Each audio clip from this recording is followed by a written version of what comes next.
Will the meeting please come to order? Today is Tuesday, March 17th, 2026. This is the 57th regular meeting of the current term of the Metropolitan Council of Nashville and Davidson County, and the 5th regular meeting of 2026. Will all members of the council, as well as the public, please rise for the invocation and remain standing for the Pledge of Allegiance.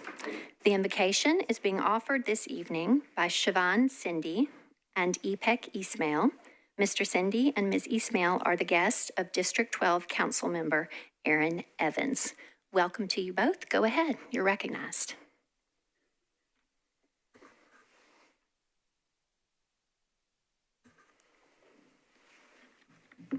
Good evening, everyone.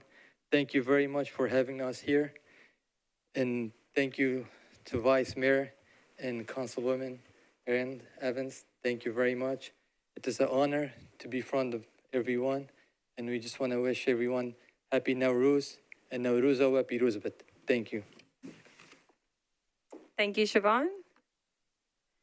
Good evening, everyone. My name is Ipek Ismail, and I am a proud member of Kurdish American community here in Nashville. I am honored to offer tonight's invocation to you all. I will start by a Kurdish greeting, Salavuriz, peace and respect to you all. We gather this evening with gratitude to the Creator who blessed us with life, community, the responsibility to care for one another. For me, as a member of the Kurdish community here in Nashville, this time of year carries a deep meaning for us. Approaches the celebration of Nowruz, the Kurdish New Year, a celebration of renewal and hope. For generations, Nowruz has reminded the Kurdish people that even after the longest winter, spring will arrive, bringing light, freedom, and new beginnings. Yesterday also marked the remembrance of the Halabja massacre, when thousands of innocent Kurdish civilians lost their life in 1988 in a chemical attack. We remember them with respect, and we continue hope for peace, dignity, and justice for all people. We are deeply grateful to call Nashville our home. The city has become home to one of the largest Kurdish community in the United States, often called Little Kurdistan. We are also honored that city recognized March as a Kurdish Heritage Month, a reflection of deep roots that recognize and contribute of the Kurdish community to the life of the city. Here in Nashville, Kurdish families have built businesses, purchased education, served in public lives, and contributed to the growth and strength of this great city. Nashville is built by its diversity, by the many cultures, languages, and traditions that comes together to form the community. Families like mine are grateful not only to live here, but to also belong here and to contribute to the future of the city. There is only a Kurdish saying that says, Kurdish people have no friends but the mountains. But here in Nashville, we have found something more meaningful. Nashville has shown us that Kurds have many friends beyond the mountains. This moment also comes during the month of Ramadan, when Muslims around the world focus on worship, self-discipline, and spiritual growth. It also reflects on humanity, generosity, patience, and compassion. Ramadan reminds us to be grateful for what we have and mindful of those who are in need. It calls us to strengthen our community through services, kindness, and understanding. Today, in front of you guys, I extend my heartfelt thanks to the city leaders for bringing us together here. May the leaders gathered here tonight be guided with wisdom, fairness, and compassion as they serve the people of Nashville. May their decisions strengthen unity, opportunity, and justice for every neighborhood and every family who calls this city home. May the city continue to be a place where people from all backgrounds can live together in peace, respect, and opportunity. And may all together continue to walk forward together with gratitude, understanding, and hope. Amen. Thank you. Nowruz Pirozve, and happy Kurdish New Year. I pledge allegiance to the flag of the United States of America and to the republic for which it stands, one nation, under God, indivisible, with liberty and justice for all. You may be seated. Thank you both to our guests, and Ramadan Mubarak. Welcome, council and community members. It is a season of reflection and celebration for the Muslim community of Nashville, as you've just heard through this evening's invocation. Our Muslim neighbors are an integral and special part of our community, and so we want to be sure to express as local elected officials and as a body, especially given that certain persons in higher levels of elected office have recently said otherwise, that our Muslim neighbors are welcome here. They are loved and appreciated, and we will continue to say that, and I as well, that the diversity of Nashville is very much a strength. Women's History Month continues. In addition to Kurdish American Heritage Month, it is also Irish American Heritage Month and St. Patrick's Day. So I do see that we are all mostly wearing our green in celebration.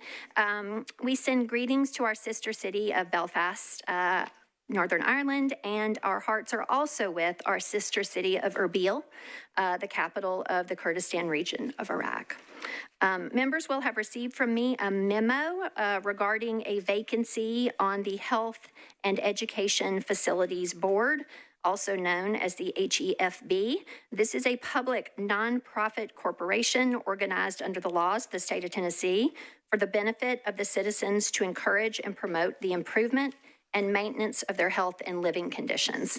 The board is authorized to issue revenue bonds and loan the proceeds to finance the acquisition, construction, development, rehabilitation, and improvement of health, educational, and multifamily housing facilities. The types of eligible projects and borrowers are determined by the state statute and include hospitals, universities, nonprofit schools, and multifamily housing developers.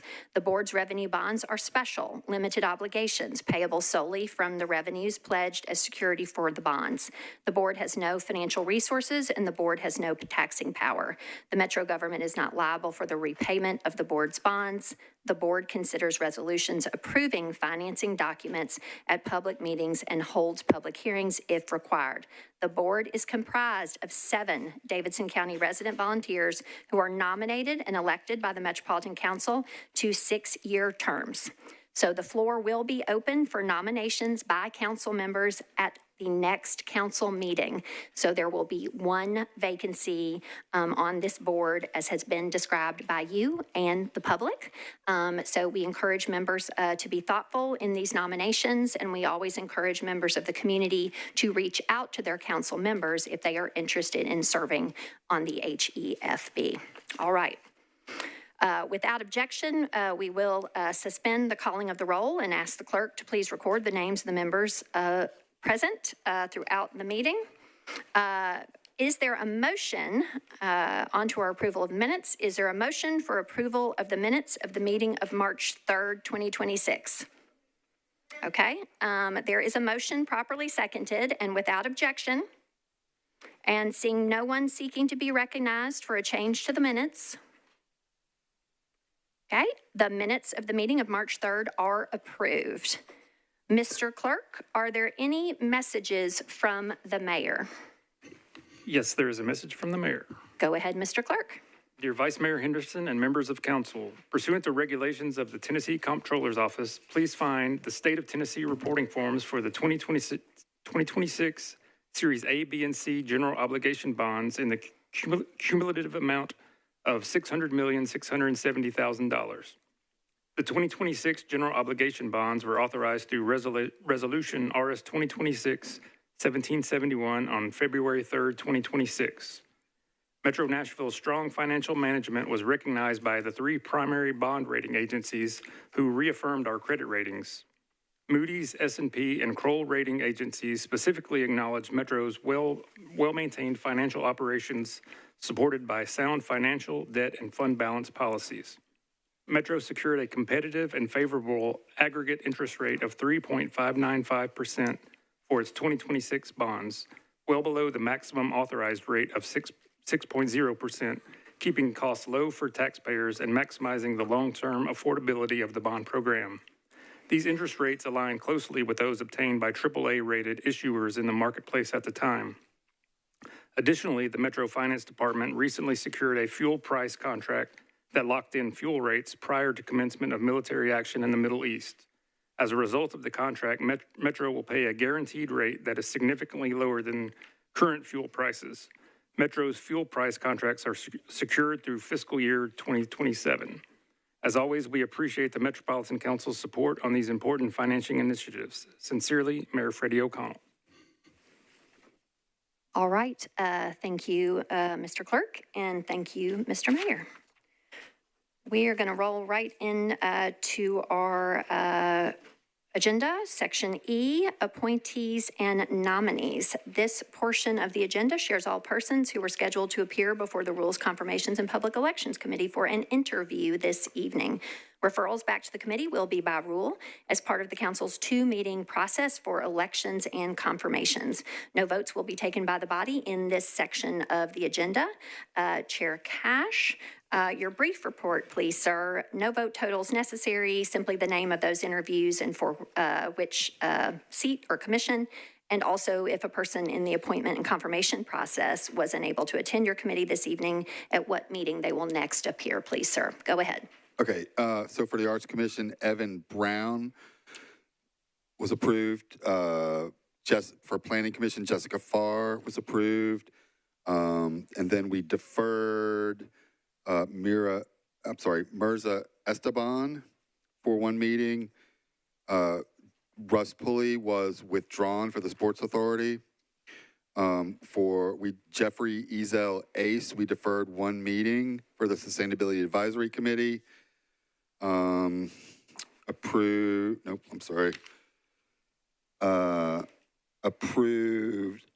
Councilmember Berkeley Allen for Sustainability Advisory Committee.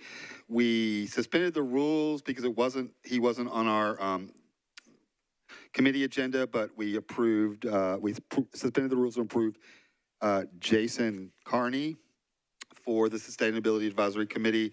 We deferred Cesar Castro for one meeting. We deferred Caroline Everett for one meeting. We deferred Councilmember Sandy Ewing for one meeting. We approved Michelle Hammond for Sustainability Advisory, and we approved Stephanie Tetro for the Sustainability Advisory Committee. Okay. Did I cover that? I believe so. So again, referrals are by rule.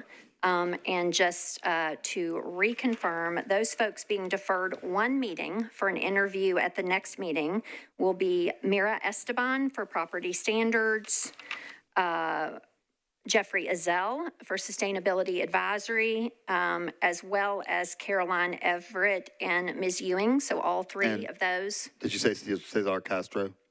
I did not. That one also was deferred. That's also a one-meeting deferral? Yep. Okay. So as it relates to the Sustainability Advisory Committee, those interviews will then be deferred and take place at the next meeting for Jeffrey Ezel, Cesar Castro, Caroline Everett, and Councilmember Ewing. Is that correct? Yes. Okay. And then the Honorable Russ Pulley has been withdrawn for the Sports Authority. Correct. I do not believe so, Special Counsel. I think because this portion is re-referrals, I have only thus far done motions and votes when those are for election. Okay, so for folks that are tracking through our appointments and confirmations process, I would suggest, Chair, that we've stated them into the record, and as re-referrals anyway would be by rule, we just proceed along. Is there any objection to that? Nope. Okay, all right. So next, in Section F, confirmations, Chair Cash, you are recognized again for report on the appointees in the second step of your committee's two-meeting process, with vote totals this time and a consolidated motion for the confirmation of those persons, or first for a deferral motion if there are any. Go ahead, sir. Okay, for Bicycle and Pedestrian Advisory Commission, Daniel Caparella approved 7-0. Civil Service Commission reappointment of Alicia Jones, approved 7 in favor, 0 against, 0 not voting. We have a bunch for the Board of Equalization, maybe the remainders. And I'll say, if there if I say they're if I don't say they're an alternate, they're a member. So the appointment of Laurie Cass as an alternate, 7 to 0 to 0. Reappointment of Alexia Colton, 7 in favor, 0 against, 0 not voting. Chair, are all of these vote counts going to be the same? Yes. So what I would suggest is that you state the Board of Equalization, say 7, 0, and 0, and then if you want to bifurcate, if it's an appointment or reappointment, or just proceed in order in that manner. That way we won't have to call the vote on all of them. Board of Equalization, 7 to 0 to 0. Laurie Cass as alternate. Alexa J. Colton as a member. Deb Dawson as a member. Truett Ellis as an alternate. John Green as a member. Melba Jackson as a member. Michael Milner as an alternate. Israel Nellis as an alternate. Mia Parker as an alternate. Carnell Scruggs as a member. Derek Starks as an alternate. And those are all for the Board of Equalization, all 7 to 0 to 0. Thank you. For the Planning Commission, the reappointment of Greg Atkins for a term expiring March 31st, 2030. 7 in favor, 0 against, 0 not voting. For the Planning Commission, reappointment of Aria Dang for a term expiring March 31st, 2030. 7 in favor, 0 against, 0 not voting. And To the Public Library Board and the 2 more, Traffic and right? Parking. For the Public Library Board, we approved Charvis Rand for a term expiring April 6, 2033. 7 in favor, 0 against, 0 not voting. For Traffic and Parking Commission, reappointment of Brandon Mason for a term expiring April 3rd, 2031. Approved, 7 in favor, 0 against, 0 not voting. All right, I would move. entertain, go ahead. I move approval of the nominees. Okay, there is a motion to confirm all of these appointees properly seconded in a consolidated vote. Does anyone wish to remove an item from this consolidated motion for purposes of an individual abstention or a no vote? Okay, seeing none, all in favor, please say aye. All right, so council has confirmed a very long list of appointees. If you chose to return to the council chamber this evening, which is not required, do please stand as I call your name so that you can be recognized. And for those persons watching from home, we will thank you as well at the end. So council has confirmed the appointment of Daniel Caparella to the Bicycle and Pedestrian Advisory Commission. Council has confirmed the reappointment of Alicia Jones to the Civil Service Commission. Council has confirmed both the appointments, the reappointments as alternates and as members to the Board of Equalization: Lori Cast, Alexa J. Colton, Deb Dawson, Truett Ellis, John Green. I see you, sir. Thank you. Melba Jackson, Michael Milner, Israel D. Nellis, Mia Parker, Carnell Scruggs, Derek Starks. And to the Planning Commission, council has confirmed the reappointment of Greg Atkins and Aria M. Dang. And to the Public Library Board, council has confirmed the reappointment of Charvis Rand. And then lastly, council has confirmed the reappointment to the Traffic and Parking Commission of Brandon Mason. So we wish congratulations to everyone. We thank you, Mr. Green, for joining us this evening. So whether here in person or watching from home, we appreciate your willingness to serve our city. Thank you so much.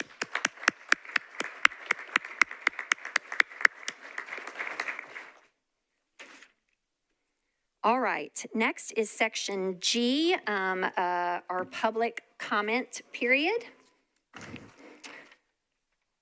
Members of the public who are Tennessee residents wishing to speak at public comment may sign up at the table outside the council chamber from 5 p.m. to 6 p.m. on the day of the council meeting. Public comment is limited to 20 minutes total at council meetings, and each speaker is allowed up to 2 minutes to speak.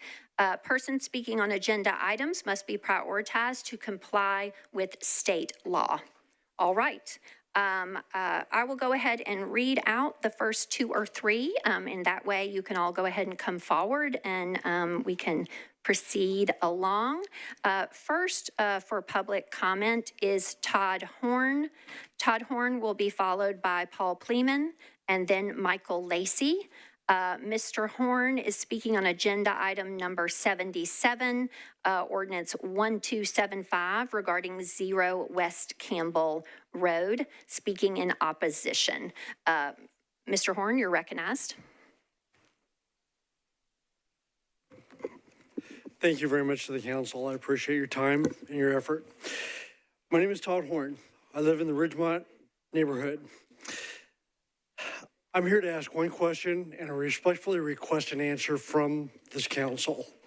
How is it that 98% of a neighborhood can come together in opposition of a development that is being done when nothing has been provided to us for informational purposes as far as infrastructure studies, traffic flow studies, environmental studies?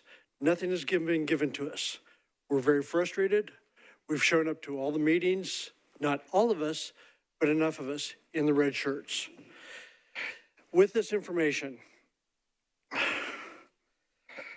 sorry, I'm a little bit on edge with this, so please bear with me, please.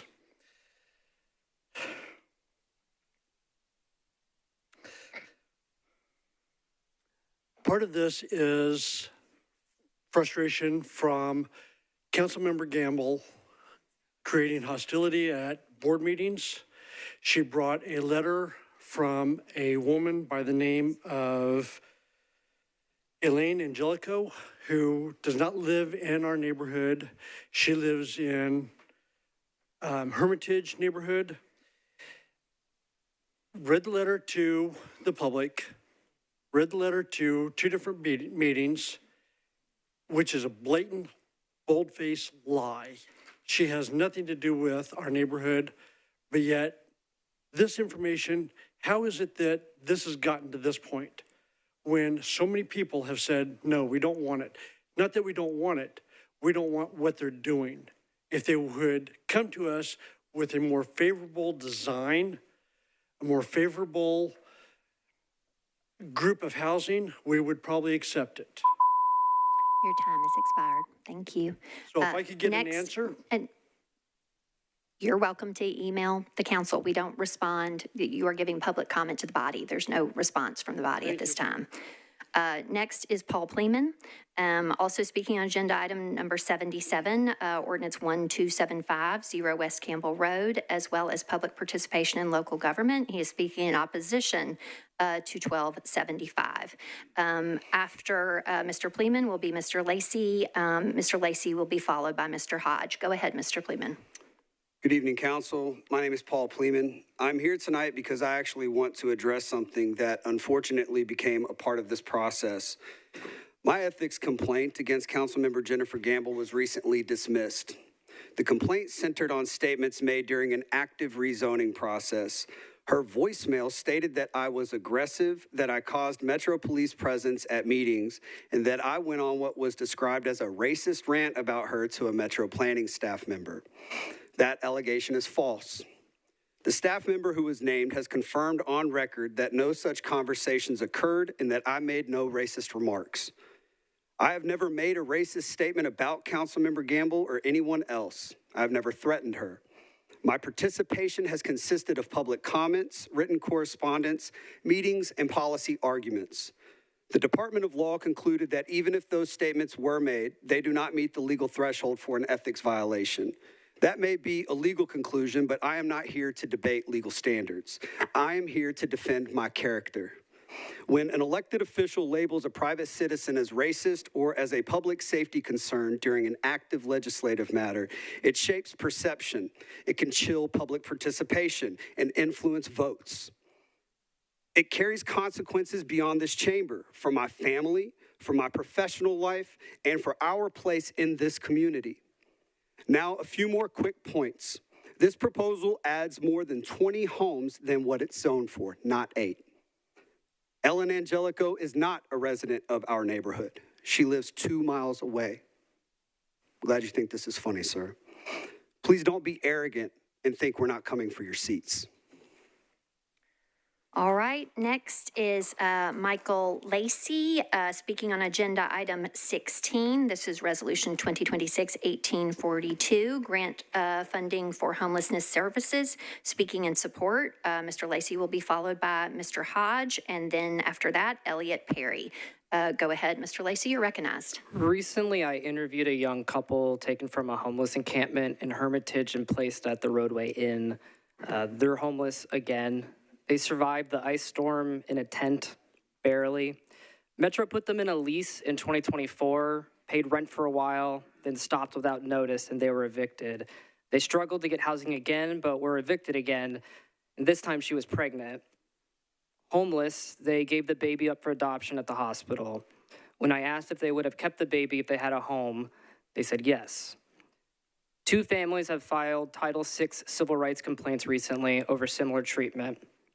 This is the model that OHS is expanding with MRF funds, MRF, and training other cities on actively.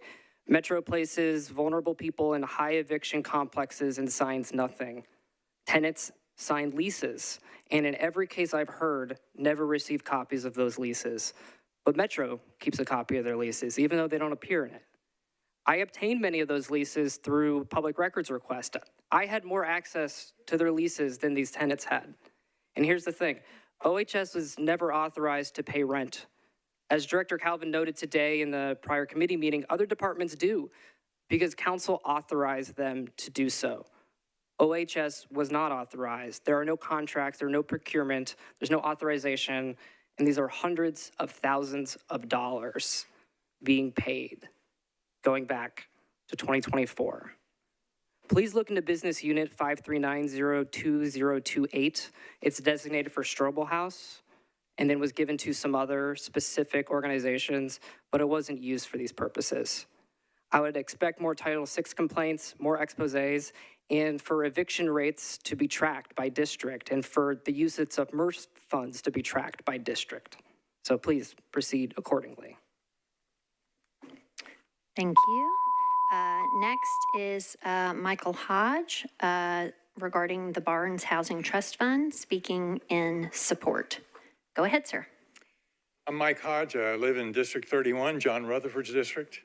I'm a member of Edge Hill United Methodist Church and of the NOAA Affordable Housing Task Force. I came here in 1975 to go to Scarrett College, where Bill Barnes was my professor, as well as the founding pastor of Edge Hill Church, and he's the namesake of the Barnes Affordable Housing Trust Fund. After graduation, I got a job working with challenged neighborhoods here in this city. I helped one of these neighborhoods to convert an old building into 5 apartments for low-income families, and they've now been renting these out since 1986. The neighborhood is Wedgwood, Houston. These 5 units may be the only private affordable housing in that entire area today. I was terrifically proud of what we did together, but it was not the scale of what was needed to keep things affordable there. Metro's Unified Housing Strategy says that we need 20,000 truly affordable units. It said that one part of getting us there was for there to be $30 million to go to the Barnes Fund every year. But last year, only $16 million went to this fund. So what do we do this year? If we shortchange the Barnes Fund again, we're simply falling farther behind as the housing crisis gets worse. For every dollar that nonprofits receive from the Barnes Fund, they generate 9 other dollars to create affordable housing. So last year we shortchanged the fund by $14 million, and we shortchanged ourselves by $126 million. Those are other dollars that would have come in from other sources. You know, I was proud of what we did in that neighborhood. I can point to those 5 units as wonderful, but we did not make a big enough difference. As a city, if we want to deal with our housing crisis, we have to get to scale. Please begin now planning for $30 million to go into the Barnes Fund so we can respond to what was called for in that unified housing strategy, and we can respond to the needs that all of us hear every day. Thank you for your time. Thank you. Next will be Elliott Perry, speaking on agenda items 57 and 58. These are ordinances 1168 and 1169. An overlay district, I believe, on Buchanan in opposition. After Elliott Perry will be Andrew Okeke, and Valeria Lopez. Go ahead, Elliot, you're recognized. Good evening, council members. Thank you for your time. My name is Elliot Perry. I'm a District 21 resident that lives just off of Buchanan Street. I want to start by acknowledging that I understand why this legislation is here. The concerns around noise, late night activity, and behavior are real. I've experienced them myself. But tonight is no longer just a land use decision. The state of Tennessee is in the final stages of passing legislation, SB 1908 and HB 1837, that will create a new framework allowing property owners to seek compensation when regulations reduce property value or restrict previously permitted uses. Yesterday in Planning Committee, Metro Legal Counsel advised that if you pass this overlay tonight, those protections will not apply here. So the practical effect of your vote tonight is this. If you move forward, you are making a conscious decision that property owners on Buchanan Street will not have access to protections that may be available to other property owners across Nashville just weeks from now. Not because of planning policy, but because of timing. That creates a real question of fairness, especially for a corridor with the historical significance and past disinvestment that Buchanan Street has experienced. I'm not asking you to oppose this legislation. I'm simply asking for a short deferral, a matter of weeks, so that this body can make this decision with the full legal framework in place. Because once this is passed, that opportunity is gone. The consequences will not be theoretical. They will be felt parcel by parcel and owner by owner over the coming years. Waiting a few weeks allows you to move forward with clarity while avoiding the risk of knowingly placing this corridor outside protections that may soon apply everywhere else. I just want to ask the council to consider, if these state protections take effect in a matter of weeks, this may be the only time this body knowingly places a single corridor outside of them based solely on timing. And that decision may be difficult to unwind. Thank you for your time. Thank you, sir. Next is Andrew Okeke? Apologize. Go ahead, sir. All good. He is requesting a resolution against ICE. Go ahead, sir. Council members, my name is Andrew Okeke. I am a native of the city, current resident of District 15, and a member of the Democratic Socialist of America, Middle Tennessee. I've already reached out to a couple members of this body via email, and I am here today to follow through. The era of Nashville's defensive crouch is over. On February 26th, some members of this very body won a historic victory against SB 6002 by taking the state to court. They didn't just win a legal argument. They secured immunity for this council. But immunity is a hollow prize if it isn't used to protect the people. The win should be celebrated. Our neighbors are still facing brutality in the streets, however, and I hope you continue the fight. In the last few weeks, the cost of silence has become clear. Look at the case of Stefani Rodriguez. That's just one case. A journalist and a neighbor who was recently found to have been stripped naked and chemicals poured on her body. That cannot stand. This is the human cost of unchecked cooperation when non-mandatory communication between local and federal agencies happens in the dark. People like Estefani pay the price, one story, but so many we do not hear about. The court has cleared the path. I'm here to ask for a follow-through, a memorializing resolution that draws a bright light. One, we should clarify that Nashville's resources are for local safety. The city should not be cooperating as unpaid interns for ICE. Two, we need a transparency report. The MMPD should report all mandatory communication with federal agencies to this council every quarter. Mr. Okeke, your time has expired. Thank you for the time. Yeah. Next and last for public comment is Valeria Lopez, speaking regarding agenda items 57 and 58, Ordinance 1168 and 1169, regarding the Buchanan overlay districts, speaking in opposition. Go ahead, ma'am. Hello, everyone. I have my green on. My name is Valeria Lopez, and I'm a business owner on Buchanan Street. I'm standing here today not just for myself, but for the corridor filled with over 75 businesses, property owners, and community. I want to be clear, I am not here today to just oppose the overlay. I'm here to respectfully ask that council defer until after the state legislative session concludes. Right now, the state is considering legislation HB 1837 that will require government to compensate property owners if new land use regulations reduce property value or limit previously allowed uses. If HB 1837 passes, it could provide new protections to property owners throughout Tennessee. But because there is no guarantee that it would apply retroactively, moving forward with this overlay today would mean that Buchanan Street is impacted before the protections are in place, while other areas addressed later may benefit from this HB 1837. And that is where my concern lies. We share the same goal of protecting our community, but it's hard to understand how we are doing that if over 75 businesses and property owners are potentially placed at risk due to timing alone. This is the first overlay of its kind in Nashville. It sets a precedent, and with that comes the responsibility to ensure that it is implemented fairly throughout and with full clarity. We are simply asking for a little more time, not to stop progress. Thank you, Ms. Lopez. Your time has expired. Thank you. All right, that concludes public comment.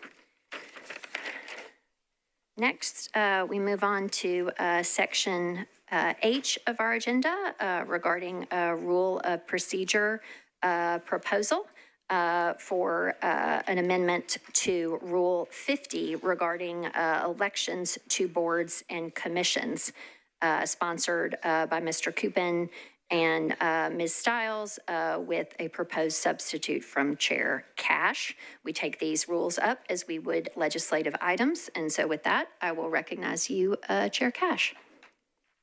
Thanks. We met and discussed the amendment and the substitute to it. We deferred both for one meeting to dig a little deeper into the proposed changes. Okay. 5 in favor, 0 against, 0 not voting. Yes, and given that we're taking it in normal order of legislation, I should have acknowledged you first, Mr. Coupin, but all good. A little bit different there. But we have the committee report, and so are you complete with the committee report, sir? Is there anything else you want to say? No, I mean, I would like to say. Go ahead. We'll defer to Councilmember Coupin since he started the rule change. Okay. Mr. Coupin, are you okay if Chair Cash goes ahead and speaks into what was transpired in committee? Go ahead, sir. Okay, so Councilmember Coupin proposed a change. We've had some issues with council member nominated elections and where we had this turnover, and we've had some conflicts with the meeting date to schedule the interview, right? And I think Councilmember Coupin is looking for a way to give another opportunity to someone that isn't able to be there. I dug a little deeper, and I support Councilmember Coupin's rule change. I looked at Rule 50 and kind of looked at some other changes. I think while Councilmember Coupin was making a change to Rule 3, I saw something in Rule 2 that still needed to be changed to make his change work. So I part of my substitute amends that out. I also gave the council body an opportunity to move the meeting by a 2/3 vote, and I also moved the election by a 2/3 vote, and I did some old English teacher red pen editing of some language that I thought could really be better. All righty. Thank you, Chair Cash. Flipping that back around, Mr. Coupin, you're recognized on your amendment to rule procedure. Thanks for your patience there, sir. Thank you, Madam President, and no worries. It's a team effort over here with this. Appreciate Chair Cash and his remarks here. This is I think a really great rule change. Appreciate his support and his additions to it. I think that we have great people that want to serve and volunteer their time very kindly to our city, and so making sure that there's a couple of opportunities for them to come before us so we can have the best pool of candidates for them, the body, to make a decision is really important. And so I appreciate the support and appreciate Chair Cash's substitute, and I'd also requested that it be deferred just to have a little bit more time to look at his substitute and clean up a couple other things, but I think by next meeting we'll be ready to go. All right, so you're going to move a deferral. Yes, I'll move it. Okay. Is there a second? Okay. Is there any further discussion on Rule 50 proposed amendment by Mr. Coupin? Mr. Parker, you're recognized, sir. Thank you, Vice Mayor. So I was able to listen to the discussion in rules today, and I'm supportive of the deferral. I think one of the most important reforms that we've made in recent years was the giving members the opportunity to review rules committee interviews prior to voting or confirming in elections or confirmation process on this floor. And so, whatever final form this takes through the deferral and additional review process, I just want to suggest that we maintain the ability of members to review those recorded interviews. It's often very crowded in there during the Rules Committee for the interviews. There's often not physical space for us to be present in the room. There's often a lot of interviewees that are talking. So I think it's a very important reform that we've made, and I just want to maintain that we have that ability to review those with appropriate time prior to voting on folks to confirm or elect them to positions. So I do support the deferral, and I hope that we can make sure that that's maintained in whatever potential rule changes comes before us. Thank you. Ms. Sepulveda, you are recognized. Thank you, Vice Mayor. I'm in support of the deferral, not in support of the bill overall. Still, I have concerns. I do want to address that there was good conversation regarding just overall having more of a heads up when there are vacancies coming up to give us an appropriate amount of time for our nominees to be able to have the ability to make it on time to these interviews. So that was a discussion that we had with our current legal counsel. So just want you all to, encourage you all to go back and watch that conversation. Thank you, Ms. Sepulveda. Mr. Coupin, go ahead, sir. Thank you, Madam President. And want to address my colleagues and appreciate everybody kind of weighing in and working on this. To Councilman Parker's point, I was also very supportive of that rule change, allowing us to have the time to, instead of try to squeeze in the room right before the meeting, to go to watch at our convenience the Rules Committee interviews and then ask questions and things like that. And so to me, this rule still shows the preference for nominees attending that meeting with enough time. In order to trigger this rule, a council member would have to ask the Rules Committee to make a deferral motion that would have to pass, and then a deferral motion would also have to happen on the floor. So there's two checks to that where a council member would have to make the case that their nominee, that there's a good reason for their nominee to not be there that evening, and to say, we want them to be able to be considered at the next Rules Committee meeting. It would mean that you'd have to squeeze into that room or miss the interview. But what I've shared with my colleagues is that that can be a consideration in your vote, right? If a member says, well, I haven't had a chance to review, Susan Smith's nomination interview, you don't have to vote for Susan Smith. You can say that's disqualifying. Members can still take that all into consideration. This rule change still makes it difficult for that to happen, but takes away the need for a suspension of the rules and provides a pathway for someone who can't be at one meeting at one time on one day from being completely disqualified from serving on a board of commission. In some cases, we saw recently someone who's been serving for multiple years. So I think that's, and then again to Councilwoman Sepulveda's comment as well, I believe that, yes, more advanced notice would be helpful and really appreciate that as well. But again, the members could still take into consideration concerns that they have with someone not making a day and time, but that wouldn't preclude other members from still supporting them in that case. All righty. Chair Cash, do you seek to be recognized? We're on a deferral, so let's wrap it up here if we can. I asked for the deferral, and Councilmember Cooper asked for the deferral so we can talk these things through. I think it's important to get the items that we want to talk through on the agenda, in the public discourse. I appreciate that. I just wanted to add, kind of speaking to what Councilmember Parker said, that's why I also put in like a 2/3 vote to, if we really see, if there's really something in a interview that raises alarms, then we have an off-ramp in my substitute to push the election back, to say, wait, we're not ready for this election, let's vote and have it, to defer it for 2 weeks, rather than just defer the people in that case. Thanks. All right, Mr. Parker, I'm just in the spirit that Mr. Cash is invoking, I'm going to acknowledge you again. Go ahead, sir. Extraordinarily brief, Vice Mayor. I'm concerned about using a threshold as high as 2/3 to trigger that deferral, to allow other people to review information that they would, by definition, not be aware of while they're making that vote. So I hope we can consider that in this deferral process. Thank you. All righty. Okay, we are going to move to the vote on the deferral such that this rule will be taken up again, and it will be back in committee for further discussion, and encourage everybody to engage in the intervening time. We have a deferral motion and a proper second. All in favor, please say aye. Aye. Any voting no? Any abstaining? Okay, this is deferred to the next meeting.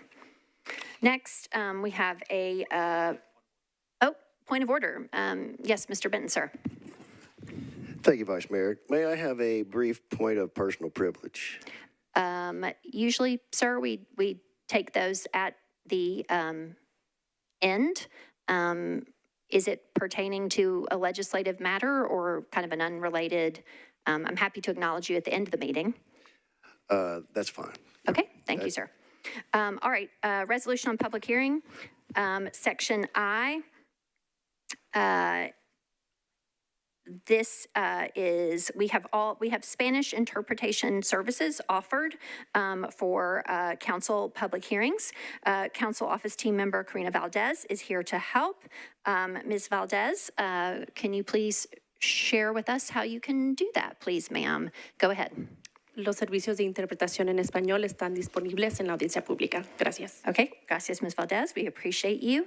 The single item resolution for public hearing is agenda item 1. It is resolution 2026-1827, sponsor Vo. It is resolution exempting Sally's Stay a While, located at 611 Wedgwood Avenue, from the minimum distance requirements for obtaining a beer permit. All right, Ms. Vo, you are recognized. Thank you, Vice Mayor. I move to open the public hearing. Okay. I declare the public hearing open for Ms. Vo's resolution 1827. Would all members of the public here in support of this resolution, please raise your hand. Okay. Would all members of the public here in opposition to this bill, please raise your hand. Seeing no one here in opposition, do the persons here in support seek to be recognized and speak? They are shaking their head no, Ms. Vo, and so with that, I will declare the public hearing closed, and it's back to you. If you would request your committee report, then we can get a motion on the bill. Thank you so much, committee reports. Chair of Government Operations and Regulations, Ms. Hill, you're recognized. Thank you, Madam Vice Mayor. We voted to approve, 5 in favor, 0 against, 0 not voting. Okay, it's back to you, Ms. Vo, for a motion. Thank you, Vice Mayor. I move to approve. Right, is there a second? It's properly moved and seconded. Is there any discussion on this resolution? Seeing none, all in favor, please say aye. Any voting no? Any abstaining? All right, council has adopted this resolution.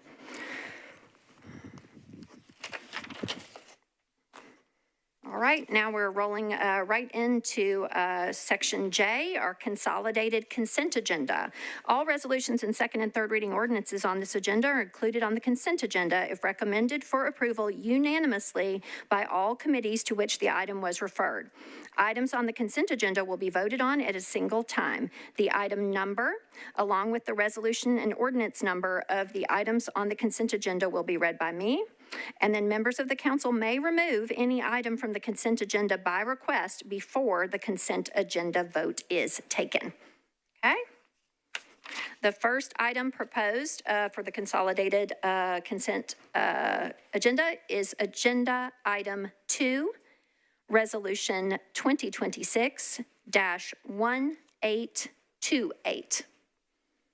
Agenda Item 3, Resolution 2026-1829. Agenda Item 4, Resolution 2026-1830. Agenda Item 5, Resolution 2026-1831. Agenda Item 7, Resolution 2026-1833. Agenda Item 8, Resolution 2026-1834. Agenda Item 9, Resolution 2026-1835. Agenda Item 10, Resolution 2026-1836.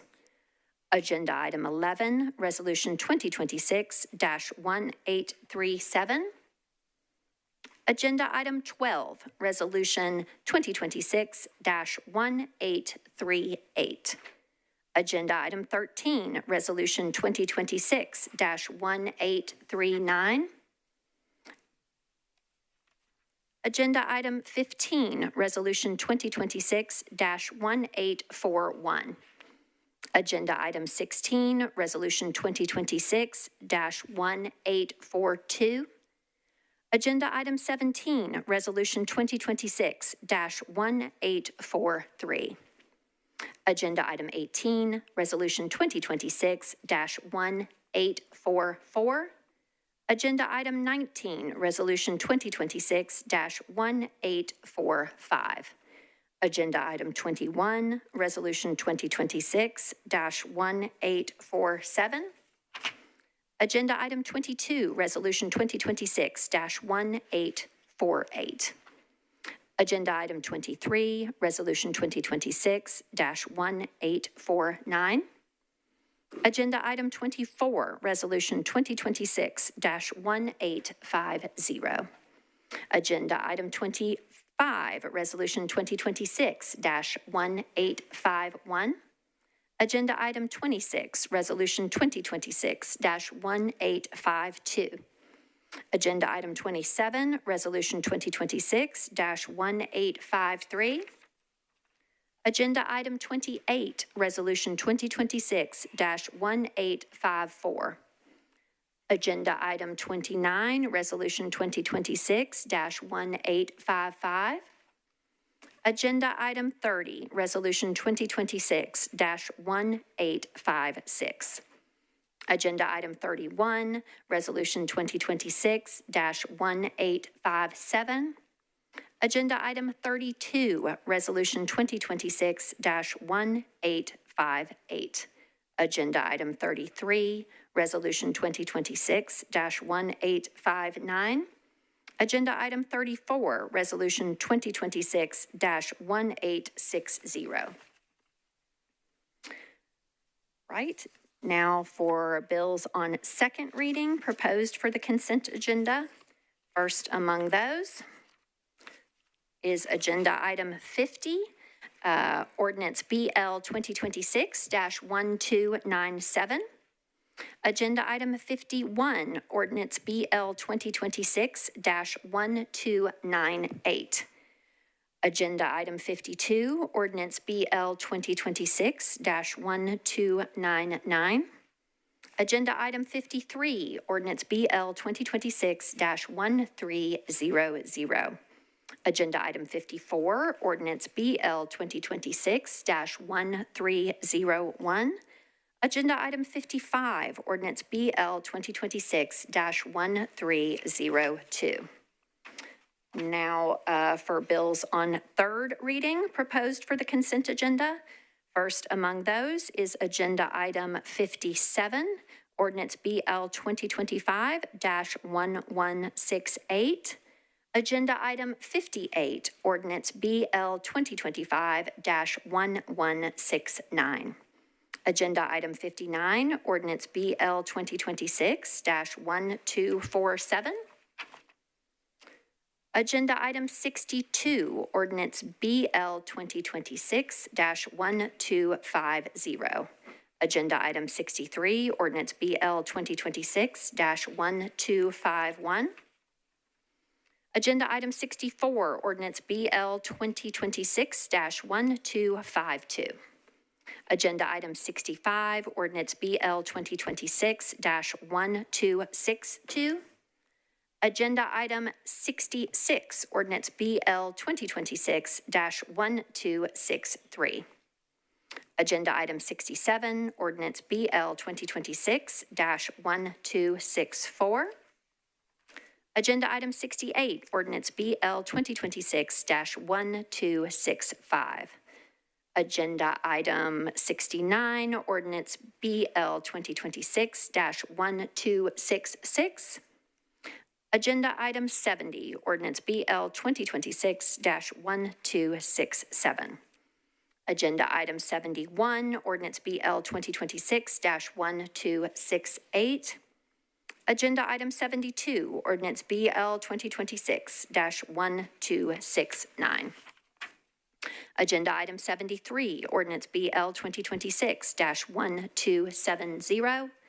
Agenda item 74, ordinance BL 2026-1271. Agenda item 75, ordinance BL 2026-1272. Agenda item 76, ordinance BL 2026-1274. Agenda item 77, ordinance BL 2026-1275. Agenda item 78, ordinance BL 2026-1276. Agenda item 79, ordinance BL 2026-1277. Agenda item 80, ordinance BL 2026-1278. Agenda item 81, ordinance BL 2026-1279.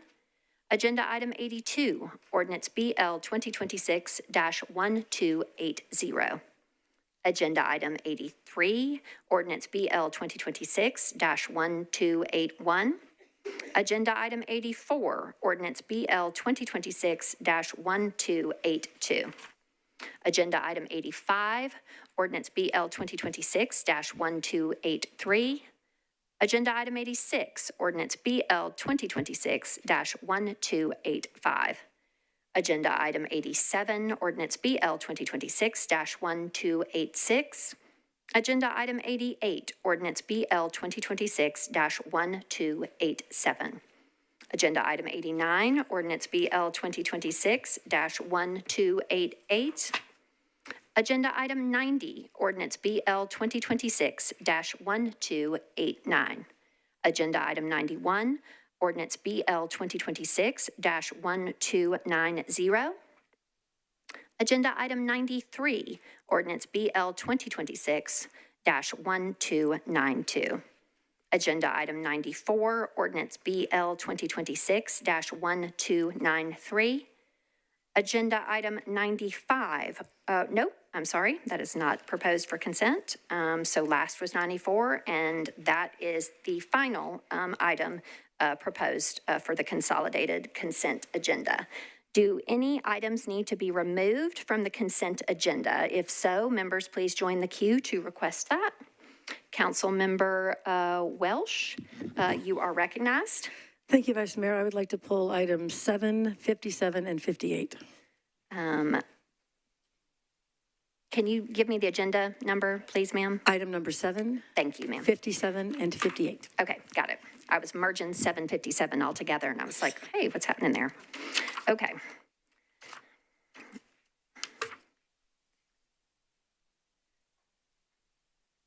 Okay. Agenda item 7. Councilmember Welsh has requested and will be removed from consent. Next is agenda item 57, not 757. Item 57 is ordinance BL 2025-1168. That will be removed from consent. And then Ms. Welsh, also you were requesting 58? Okay. Agenda item 58, which is ordinance BL 2025-1169, will also be, has been removed from consent. Okay. Let's see. I am having a little bit of an issue with my monitor here, so I cannot see the queue. I see it again. Councilmember Coopin, you are recognized, sir. Go ahead. Thank you, Madam President. Please pull item number 3 off. Okay, Councilmember Coopin has requested that agenda item 3, Resolution 2026-1829, it will be removed from consent. Councilmember Harrell, you're recognized, sir. Thank you, Madam Vice Mayor. Will you remove item number 69? Okay, Councilmember Harrell has asked for the removal of agenda item 69. That is ordinance BL 2026-1266. It will be removed from consent. Okay. Any other items that need to be removed from the consent agenda? All right. Mr. Clerk, are all committee reports in for items on the consent agenda? Yes, all committee reports are in. All right. And then with that, members, is there a motion for approval of the consent agenda? Okay. Properly moved and seconded. All in favor, say aye. Council has passed all items on the consent agenda. All right, now we will go back through in agenda order for items that were not on consent. So back to resolutions. First among those is agenda item 3. Resolution 2026-1829, sponsors Toombs, Huffman, Welsh, Gadd, Allen, and Hill. This is a resolution approving the second amendment to the grant contract L6377 between the Metropolitan Government of Nashville and Davidson County and Youth Villages to provide additional funding. Sponsor Toombs, Budget and Finance Chair, you are recognized. Thank you, Madam Vice Mayor. Committee reports, Budget and Finance voted to recommend approval, 7 in favor, 0 against, 0 not voting. Okay. And for the report of the Public Health and Safety Committee, Chair Huffman, you're recognized. Thank you, Vice Mayor. Public Health and Safety recommended approval, 8 in favor, 0 against, 0 not voting. Okay. All righty. And so it is back to you, Ms. Toombs, for a motion to get this before us. Move for approval. All right, it's properly moved and seconded. Is there any discussion? Mr. Coopin, you're recognized, sir. Thank you, Madam President. I just need to be recorded as an abstention on this one. All right, Mr. Coopin will be so noted. Seeing no further discussion, all in favor, please say aye. Any voting no? And any other abstentions in addition to Mr. Coopin's? All right, seeing none, Council has adopted this resolution. Next is agenda item 6, Resolution 2026-1832, sponsors Huffman, Gadd, Hill, and Ewing.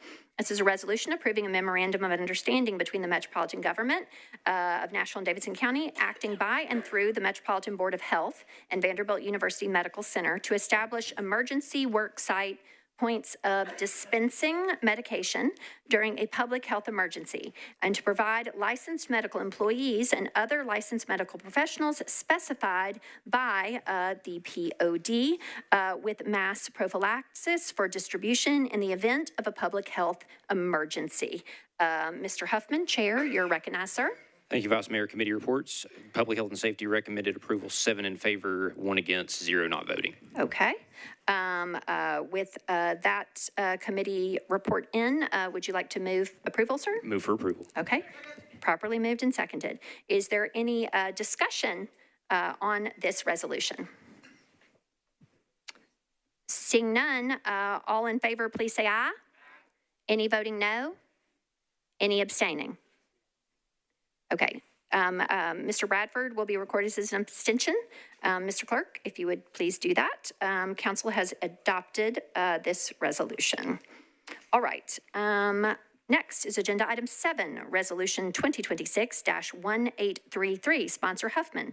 This is a resolution approving a data use agreement by and between the State of Tennessee, Tennessee Department of Health, and the Metro Government of Nashville and Davidson County, acting by and through the Metro Board of Health to access certain vital records data to support its public health surveillance and response. Mr. Huffman, Chair, you're recognized again, sir. Thank you, Vice Mayor. Committee reports, Public Health and Safety recommended approval, 8 in favor, 0 against, 0 not voting. Okay. You're welcome to give a motion. And move for approval. Is there a second? Okay, properly moved and seconded. We are on to discussion. Councilmember Welsh, you're recognized. Thank you, Vice Mayor. I actually just have a question about this. This particular resolution. There is, it shows within the resolution, in the full text, there is a data share that concerns fetal death. And I want to make sure that this is not something that is actually used as an abortion tracking tool. Some people, accessing abortion services. So I'm just wondering if someone from the administration can let me know exactly what that is in terms of that information about a fetal death. All right. Is anyone here from the administration prepared to speak in that regard? Mr. Rosenberg, you are recognized, sir. Thank you, Madam President. Councilmember, this is data that the state will be sharing with Metro Health to use in health research. There's nothing in the other direction. Oh, thank you, Ms. Welsh. Okay. All right. Is there any further discussion on this resolution? Seeing none, all in favor, please say aye. Any voting no? Any abstaining? All right, council has adopted this resolution. Next is Agenda Item 14, Resolution 2026-1840, sponsors Toombs, Huffman, Gadd, and Allen. This is a resolution appropriating a total of $1,500,000 to the Hospitality Hub of Memphis and amending an interim housing services grant contract between the Metro Government of Nashville and Davidson County, acting by and through the Office of Homeless Services and the Hospitality Hub of Memphis to increase the grant amount for the operation of interim housing and case management services at 9595 Wallace Road, Nashville, Tennessee, 37211. Sponsor Toombs, you are recognized. Thank you, Madam Vice Mayor. Committee reports, Budget and Finance voted to recommend approval, 7 in favor, 0 against, 0 not voting. All right, and for the report of the Public Health and Safety Committee, Chair Huffman, you're recognized. Thank you, Vice Mayor. Public Health and Safety recommended approval, 7 in favor, 1 against, 0 not voting. Okay, and it's back to you, Ms. Toombs, for a motion. Move for approval. Okay, properly moved and seconded. We are on to discussion. Councilmember Welsh, you are recognized. Thank you, Vice Mayor. I'm going to be a no vote on this tonight, and I know that we have been told that this could be very problematic in terms of breaking of the contract or ending a contract, money running out, so these services can't be provided. But I'm not happy with the level of transparency with the Office of Homeless Services in terms of how money already allocated has been spent. Council did pass unanimously a request for a report on how these monies have been allocated, the $4.4 million, and we've never really received that, and my understanding is they have no intention of providing that because they think of that as just a suggestion. But I don't think we've had enough transparency. We have kind of an eviction pipeline going here. We have some Title VI complaints filed against OHS because of how money is being spent. So I don't feel like until we have answers to a lot of these questions that we should be allowing money to be moved around so easily, especially money that's not particularly wasn't originally allocated for what it's going to now. So I will be a no vote on this legislation. Thank you. Alrighty, next in the queue for discussion is Councilmember Coopin. You're recognized. Thank you, Madam President. I just wanted to speak about Hospitality Hub in general, not specifically to the OHS and funding component of it, but I had the opportunity recently to go to Memphis and tour their Hospitality Hub facility, and I just wanted to share how incredible it was. They really do a great job of placemaking. It felt warm and welcoming and inviting. It's something that I wish, we were able to have more of those types of facilities here in Nashville, but just the care that they gave to our unhoused neighbors and just it was a space that people felt welcome. I think that was really, really powerful. So just great to see it. Glad that they're doing more in Nashville and would love to see more of them here as well. Alrighty, next in the queue is Councilmember Huffman. Go ahead, Chair, you're recognized. Thank you, Vice Mayor, and I'll be brief with my comments here. I want to echo what my colleague from downtown said about Hospitality Hub. Having worked in this space on the HPC and in the last few years, you really see what vendors make a difference in this space, and Hospitality Hub's one of those. I've not made it down to Memphis. I need to, but I have seen the testimonies rolling in from these guys. They're the real deal. And in a space that where you really struggle to see results because it's of just dire situations of the numbers climbing and climbing and climbing. Partners like this are really what makes it worth it, seeing somebody that can really help people. So I want to recommend that my colleagues consider supporting this just simply because we don't want to lose one of the good ones. Thank you. All righty, discussion continues. Councilmember Weiner, you're recognized, ma'am. Thank you, Vice Mayor. I'll make this brief. While I really appreciate and understand Councilmember Welch's position, and I too had asked for a deferral in committee at the last meeting, I really don't want to have any of our vendors pay the price for something that was not of their doing. So for those reasons, I'm going to go ahead and support this tonight. All right, is there any further discussion? Oh, Councilmember Evans, you are recognized, ma'am. Thank you, Vice Mayor. And I guess I just want to elevate one of the things that stands out related to my council colleague, Councilmember Welch. It's really challenging because when we make requests and we don't feel like we're getting the information that we need, I know often, department heads will say, hey, let's have a conversation. And kind of bringing information forward is really important, I think, for all of us as we make informed decisions. But that's also where we can exercise these discussions about budget during the budget cycle. And so I just speak that into the universe for department heads to absorb that when we're asking for things. We do want to make sure we bring them all the way to conclusion, and it makes the budget conversation more difficult and probably a little bit more tumultuous than it needs to be if we can get the information that we're looking for, if it can be socialized across the council, and it's not something that we have to pin, for that one particular meeting. So just putting it out there that if there's things that should be addressed that haven't been addressed, that we make sure we get them addressed in advance of that. Thank you, Councilmember. Is there any further discussion on the motion to approve this resolution? Okay. Seeing none, knowing that there is a declared no vote and it is a resolution, by rule, we do have to go on the boards. So, Mr. Clerk, if you would please open the vote for resolution 1840, please.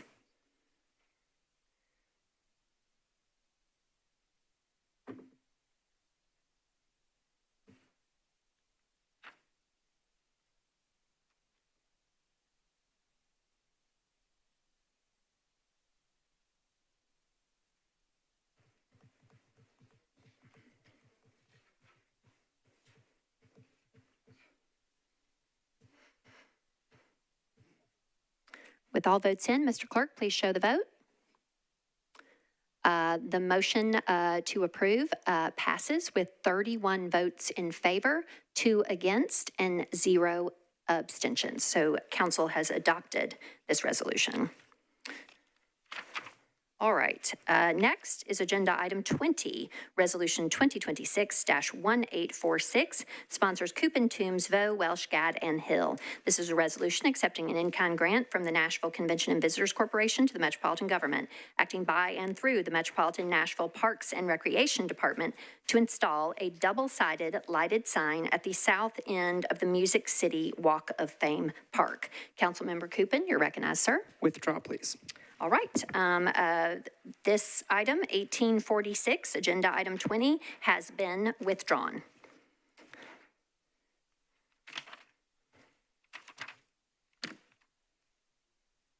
All right, that concludes our resolutions.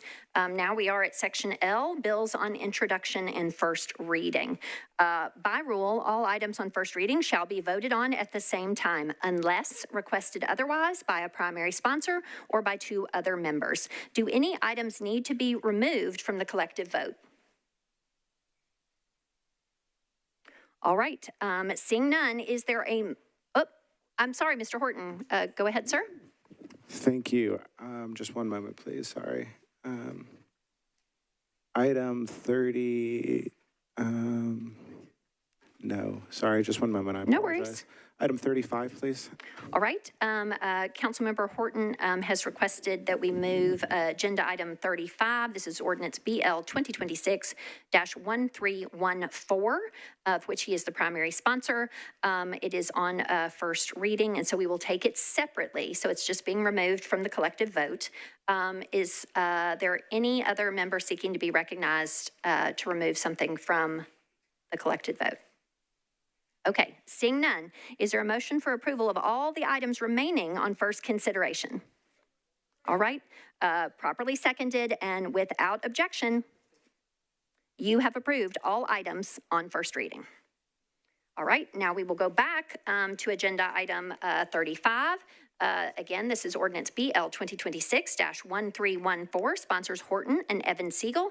This is an ordinance amending certain sections and subsections of chapters 2.104, 6.26, 13.32, 17.20, 0.24, 0.28, and 0.36, so all Title 17 of the Metro Code of Laws to correct typographical errors, incorrect references, redundancies, and other minor errors.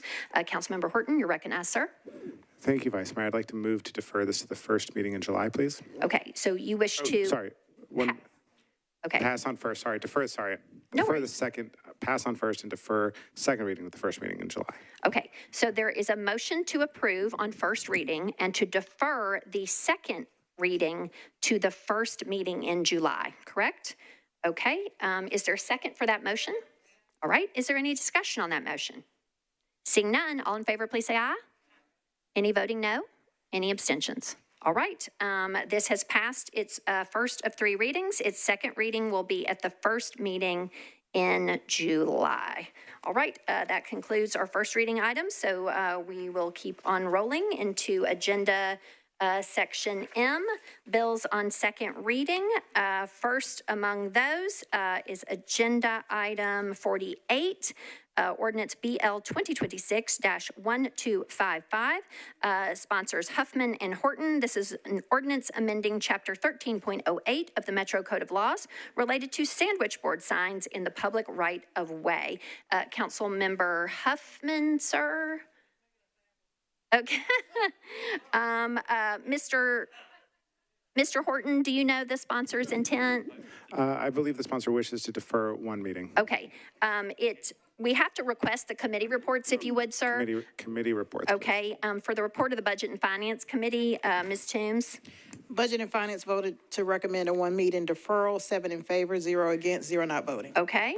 And for the Transportation and Infrastructure Committee, Chair Evan Siegel, does anybody have that report? Okay. Even if we don't, Special Counsel? Okay. Ms. Evan Siegel, for the report of the Transportation and Infrastructure, I'm going to go live right there. Go ahead, ma'am. 6 in favor, 0 against, 0 not voting. I think to defer one meeting. One meeting. Okay, we have got it. And so, as such, that is deferred by Rule 8.1. Okay, that is a mandatory deferral by rule.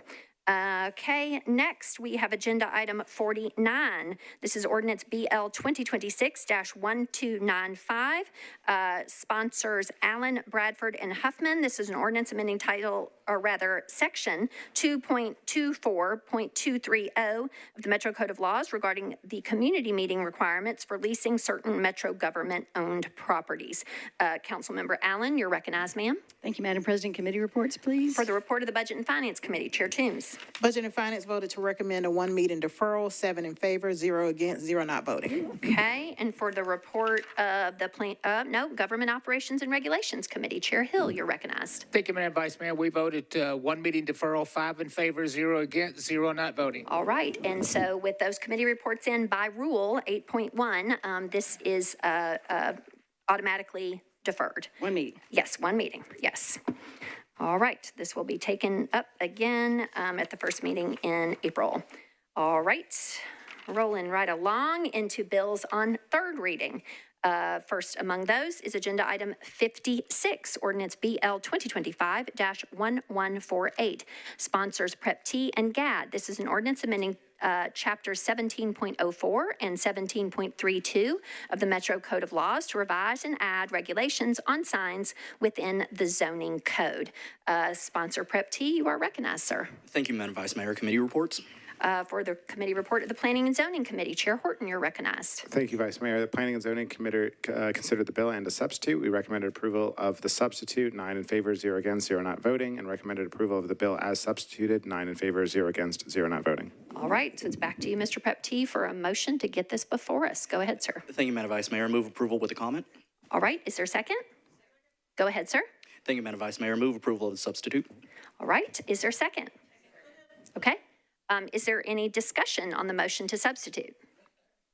Do you seek to be recognized, sir, to describe the substitute? Nope. Sure, I can describe it. If you would, just briefly. Thank you, sir. Thank you, Madam Vice Mayor. So what this bill does is it does a number of things. First, it primarily cleans up the Title 17 code in which all of our sign regulations are. It closes some loopholes and brings us into compliance with state law. So this is largely a cleanup bill that just streamlines this particular code section.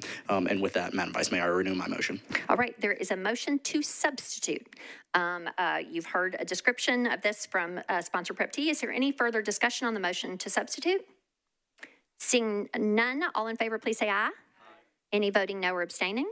All right, and if you would renew your motion. Thank you, Madam Vice Mayor. Move approval as substituted. Thank you, sir. Is there a second? Any discussion on that? Seeing none, all in favor, please say aye. Aye. Any voting no or abstaining?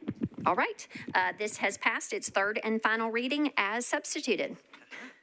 Next is Agenda Item 57, Ordinance BL 2025-1168, Sponsor Taylor. This is an ordinance to amend Title 17, the Metro Code of Laws, the zoning ordinance of the Metro government of Nashville and Davidson County by applying a commercial compatibility overlay to various properties located on Buchanan Street between 21st Avenue North and Interstate 65. This is 15.58 acres. Councilman Taylor, you're recognized, sir. Oh, I'm sorry, sir. Go ahead. Thank you, Vice Mayor. Committee reports, please. For the report of the Planning and Zoning Committee, Chair Horton.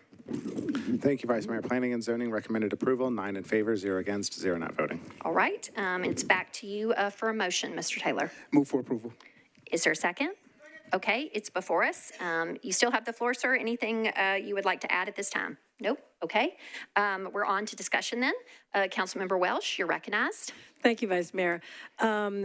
I am just not comfortable supporting this given what is pending with the state and with some of the things that we heard in public comments tonight and in other nights about some serious questions that still exist about this. So I believe I'm just going to be abstaining from this. I don't feel like I have enough total information to make a truly educated choice. So I'm going to be an abstention on this and on the following item. All right. Is there any further discussion on this bill? Okay. Seeing none, we will move to the vote. We will try it first by voice. All in favor, please say aye. Any voting no? Okay, a single no. So we do need to go on the board. Okay, Mr. Clerk, this is an ordinance on its third and final reading. Mr. Clerk, if you would please open the vote for Mr. Taylor's 1168, please, sir.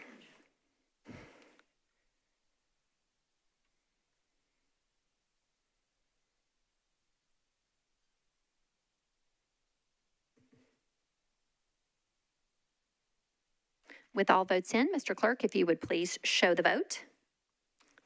All right, the motion to approve has passed with 31 votes in favor, 1 vote against, and 1 abstention. All right. Next is Agenda Item 58, Ordinance BL 2025-1169, Sponsor Taylor. This is an ordinance to amend Title 17, the Metro Code of Laws, the zoning ordinance of the Metro government by applying a commercial compatibility overlay district to various properties located on Buchanan Street between 24th Avenue North and 21st Avenue North. This is 4.17 acres. Mr. Taylor, you're recognized, sir.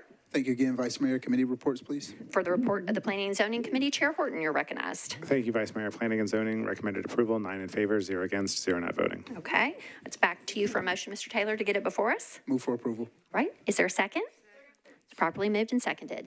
Is there any discussion? All right, seeing none, knowing we have an abstention, presuming we may have a no again, we'll just go ahead out of the gate and go to the boards, please, Mr. Clerk, as this is also an ordinance on its third and final reading, and we understand that we have a no vote, so our rules require that we have a machine vote. If you would please open the vote, Mr. Clerk, on 1169.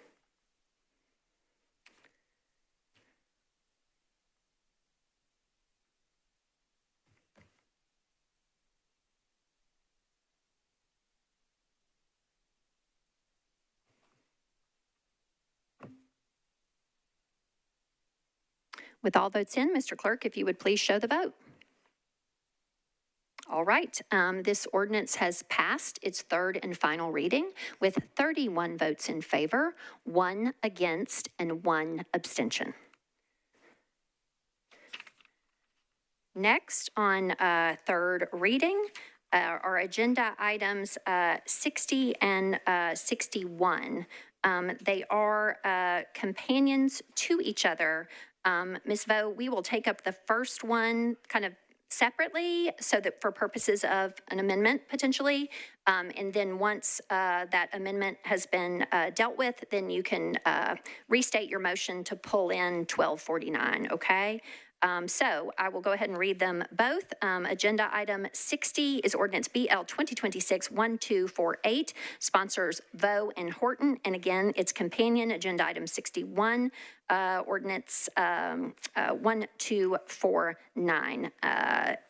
1248 is an ordinance to amend Title 17, the Metro Code of Laws, zoning ordinance of the Metro government by changing from IWD to RM20 ANS and to SP zoning for properties located at 513 and 525 Merritt Avenue, 1,300 and 1,312 Martin Street, and 548 Hamilton Avenue at the northeastern corner of Martin Street and Hamilton Avenue. This is 4.03 acres and partially within the Wedgwood Houston Chestnut Hill Neighborhood Urban Design Overlay District to permit a mixed-use development, all of which is described herein.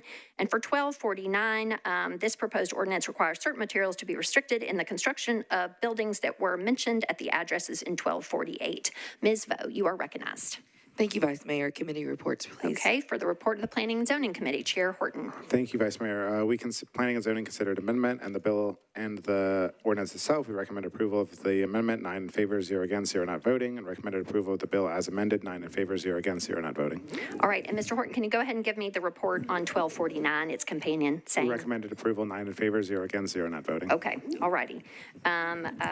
Okay, Ms. Vo, you're recognized, ma'am, to get 1248, please, before us. Yes, can I move the amendment? If you'll just move approval of it. Yeah, move to approve. Okay, is there a second? Okay, go ahead, Ms. Vo. Moving that amendment. Is there a second? All right. Anything you want to say on the amendment? No, it was I can briefly describe it. It's just a housekeeping amendment that was just correcting an area of the millworks, so it's outside of the sub-district 1, and then putting a little legend to explain that. So that's what was added. Alrighty, appreciate the explanation. Is there any further discussion on the motion to amend? Seeing none, all in favor of the amendment, please say aye. Any voting no or any abstaining? And if you would, please renew your motion to approve 1248 as amended and approve 1249. Move to approve as amended. Okay. Is there a second to that consolidated motion? All right. Any further discussion?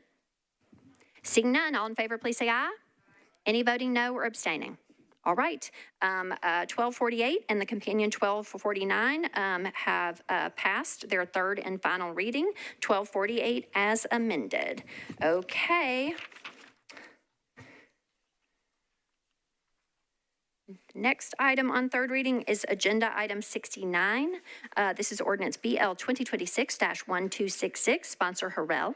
This is an ordinance to amend Title 17, the Metro Code of Laws, the zoning ordinance of the Metro government, by changing from AR2A to RM15 ANS zoning for properties located at 4046 and 4060 Murfreesboro Pike, approximately 399 feet southwest of Maxwell Road. This is 10.12 acres, and within the Murfreesboro Pike Urban Design Overlay District. Councilmember Harrell, sir, you are recognized. Thank you, Madam Vice Mayor.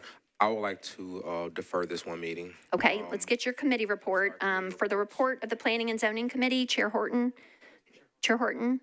do you have a report on 1266, sponsor Harrell's bill? Yes, Vice Mayor.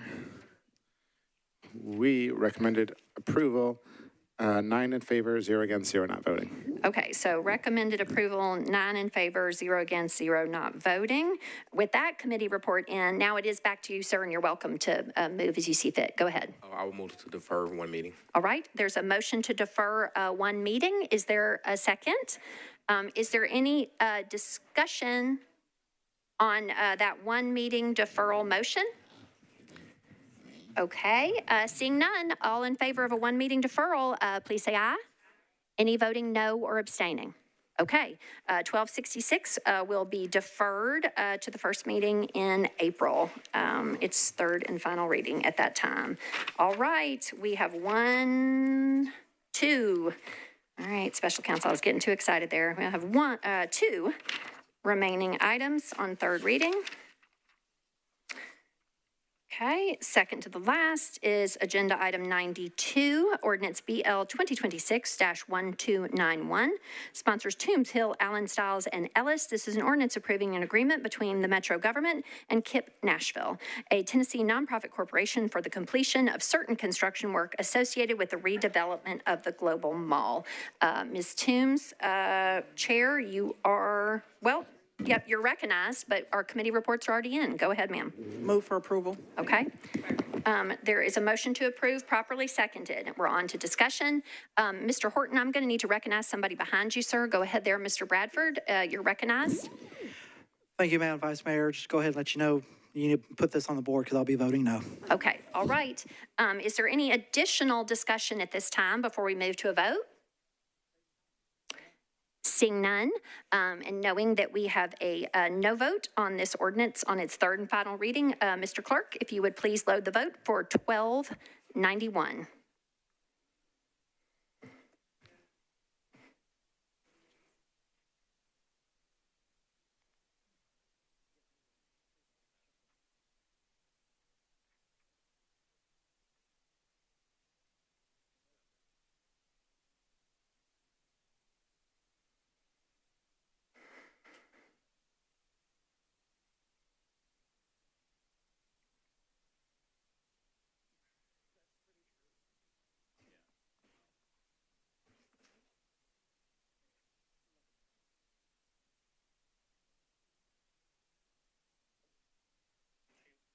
Mr. Coupin and Mr. Taylor, do you seek to vote?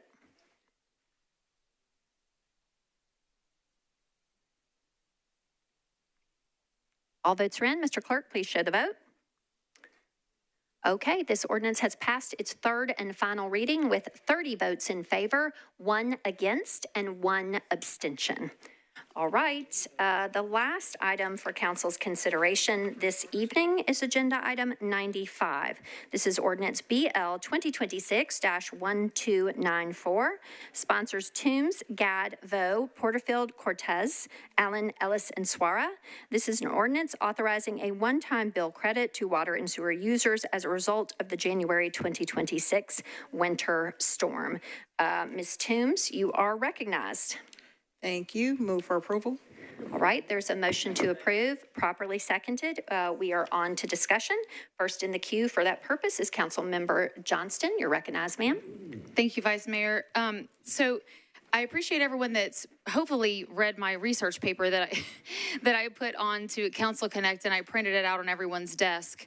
I super appreciate the spirit in which this was brought, because I definitely want to help people that did drip their faucets, as was told by Metro Water Services, to protect their pipes in the winter storm. When I asked what that fiscal note was, because there was no fiscal note attached to it, and it was $6 million, it was really surprising to me. And I thought, why is it so expensive? And so then it was explained, well, because it's utility dollars, state law says what you do for one, you have to do for everyone. And so there's so many customers that it's a diluted effort, number one. And so everyone is getting a very, very small amount, but there's a lot of people. And so $6 million spread across several 100,000 people.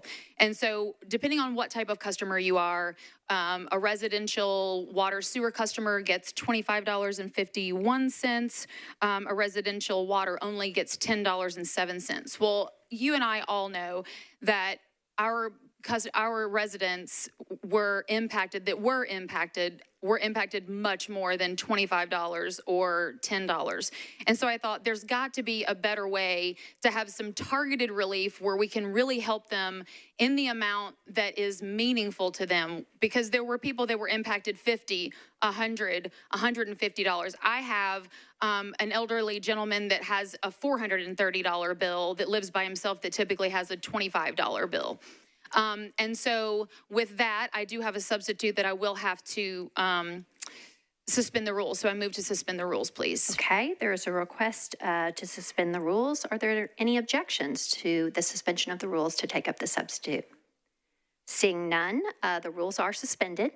Go ahead, you're recognized. Thank you, I appreciate that. And so the idea here is for ARPA dollars, which are unused ARPA dollars, which don't have the restriction of the utility dollars that says what you do for one, you have to. Ms. Johnston, if I may, if I just interject, would you please make the motion to substitute? Oh, I'm sorry. Can I move to substitute?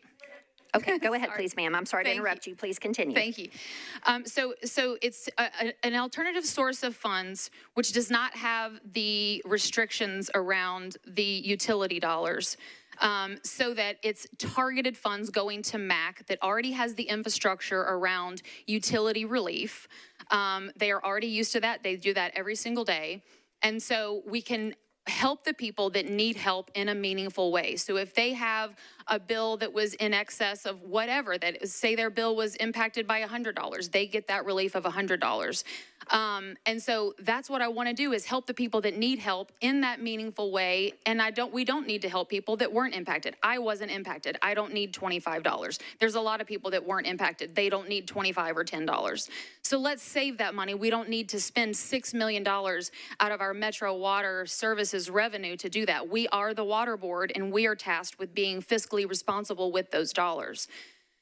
Subsequently, when I talked to Mary Jo today, who is the ARPA queen, I realized, and we've done this before, when ARPA dollars are reallocated, they don't have to come back through this council. So she told me, hey, guess what, Eureka, we're already allocating dollars to MAC for this purpose, and actually it's in the amount of $930,000, not $180,000, which is what my substitute did.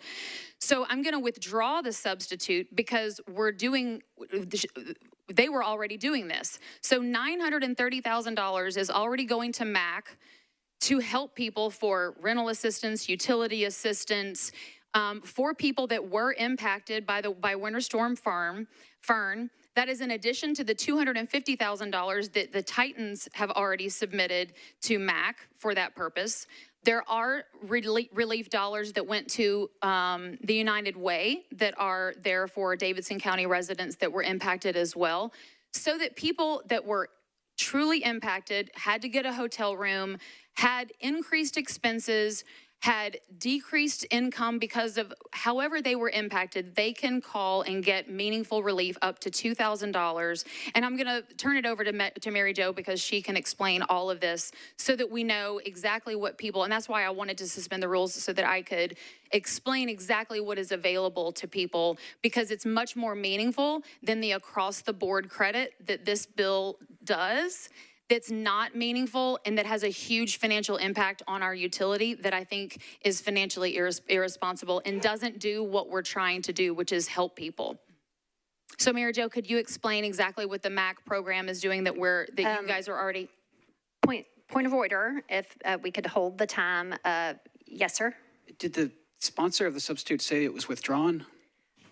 Just the substitute, yeah. Okay, so you wish to rescind your motion to substitute? Correct. Okay, so we are now on a motion to approve, and within the residual time, Ms. Johnston has asked for Ms. Wiggins for the administration can you give me a specific question, please, ma'am, to direct? Could Mary Jo just explain the relief that is being supported by the unused ARPA dollars in the amount of $930,000 of the unused ARPA dollars going to MAC, and what those, because it is income restricted, but it's 100% of AMI, and what that goes to, because she can do it in a much more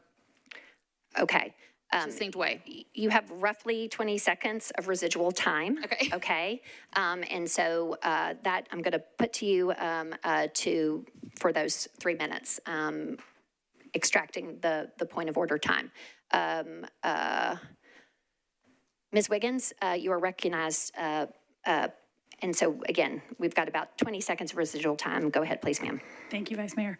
The $930,000 that is being transferred to MAC will allow for rent, mortgage, and utility assistance. It is based on the AMI. Priority is given to those that are at 80% or below of AMI, and they have to prove that they had either loss in wages, loss in income, or a new expense, whether that was a hotel or debris removal or increased utilities. So if there was a change in their income related to the storm, they'll be eligible for, again, rent or mortgage plus the utility assistance. And they will, there was an application period. MAC will open that application period up again, and that will allow for additional applications for those that now need utility assistance. But they're eligible for rent or mortgage and utility. All right. Thank you. Okay, so now we continue on the motion to approve. Next in the queue is Councilmember Toombs, Budget and Finance Chair. Go ahead, please, ma'am. Thank you, Madam Vice Mayor. I want to make sure that council members have correct information on the cost to Metro Water to provide the credit. I know during Budget and Finance Committee, there was a mention of $6 million in revenue that they wouldn't bring in, and there was a $4 million cost to provide water to, all the drip faucets, the totality of all the water customers. But I'm getting some mixed information that may not be the most accurate information. So I want to turn to the administration or whomever may be able to shed some light on what is the actual cost to Metro Water to provide this across the board credit. Okay. Ms. Wiggins, you're recognized again for the administration to answer the question. Ms. Toombs, go ahead. Thank you. The conversations that we had with Director of Metro Water Services, the revenue that there's an increase in unexpected revenue due to the storm. So the credits are essentially giving back that unexpected revenue, but the cost of the water for there's a cost for the excess water that flowed through all the pipes is less than $1 million, somewhere in that $400,000 to $800,000 range. Does that answer your question, Ms. Toombs? You still Yes, Madam Vice Mayor. So just to clarify, all these faucets were dripping. That water technically was used, but there was nobody there to use it. So it's really kind of like a windfall of revenue for water, and water is trying to give that back in the form of a credit, which they have to do across the board. As we all know, they can't just single out particular homeowners. And the actual cost of that water is less than $1 million. Okay. All right. I see the administration nodding. Okay. Discussion continues with Councilmember Parker. You're recognized, sir. Thank you, Vice Mayor. I'm rising in support of this legislation. I actually think that in situations like these, means testing is not necessarily the best or the only approach that we should take. I think that we didn't ask certain people to drip their faucets. We asked all water customers to drip their faucets. Everyone experienced this inconvenience. Everyone experienced this additional billing. And it sounds like through the ARPA funds and the MAC program that we're kind of able to do a both and here, where we can give this universal credit that the Water Department and the administration have worked out with this legislation, but then also in parallel for the folks that really do need it, there is this opportunity to go to MAC and to engage with that process and get some additional relief. So this kind of seems like a best case scenario and a win-win. So I'm happy to support this legislation and the bill credit. Thank you. All right, we continue discussion on the motion to approve. Next in the queue is Councilmember Evan Siegel, Chair of Transportation Infrastructure. Go ahead, ma'am. Thank you, Madam President. I want to thank my colleague for her attempt at a creative solution here that could target people who actually experienced higher bills.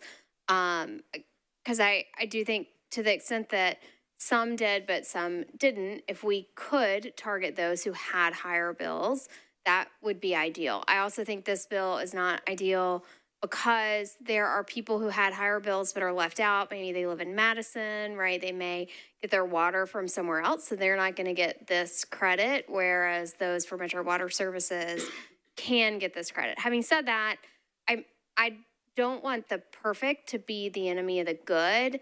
And I think that everybody experienced some sort of loss. I know I actually had higher water. I'm fortunate. I have a lot of faucets. I also housed a lot of people. So there were a significant number of additional showers and water usage happening in my home that would not typically happen, which I was happy to provide to people.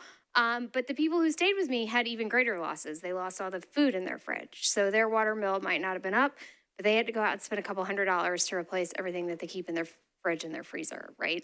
And I think everybody had some sort of loss. I think means testing it will certainly help those who are willing to seek it out, but it's just, there are a lot of people who are just not going to do that, who are not going to take the time to do that, who might be embarrassed to do that, who don't understand how to do that. And whatever we can kind of do to help people, to support them.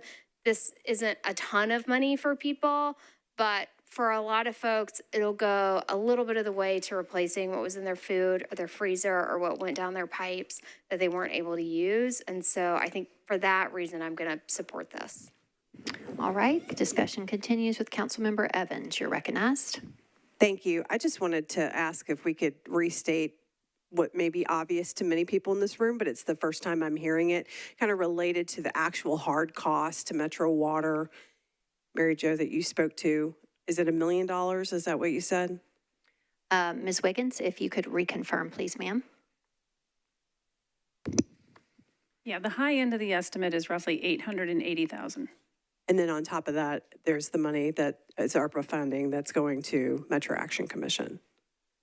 That's different, a different pot of money. Completely different. It was allocated to a different project because we had previously provided rent and utility assistance. We can reallocate funds to that rent and utility assistance, completely separate. And in fact, keep in mind, Metro Water Services is not general fund. Right.